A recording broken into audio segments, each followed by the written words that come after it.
Hello guys, welcome to my mini vlog. Exams అన్నీ అయిపోయి ఇంట్లో ఖాళీగా కూర్చుంటున్న నాకు మా మమ్మీ ఒక పని చెప్పింది.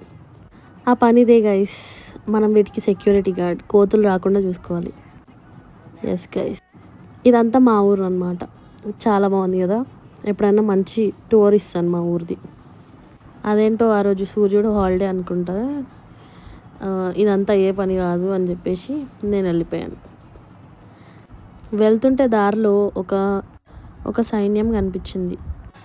దగ్గరికి వెళ్తే నా పైన దాడి చేస్తాయని చెప్పి దూరం నుంచి చూశాను గైస్. తర్వాత ఇంట్లోకి వెళ్ళి లంచ్ చేశాను. అసలు ఏ మూవీస్ బాగా రాకపోతే సీరియల్ చూసాను, తప్పదు కాబట్టి. అండ్ తిన్నాక పచ్చీస్ ఆడడానికి వెళ్ళాను. మీ ఊర్లో దీన్ని ఏమంటారు కమెంట్ చేయండి. అండ్ ఈవినింగ్ మళ్ళీ పైకి వెళ్ళి అక్కడ రీల్ షూట్ చేసి వచ్చేసాం guys. That's all for my video. Bye.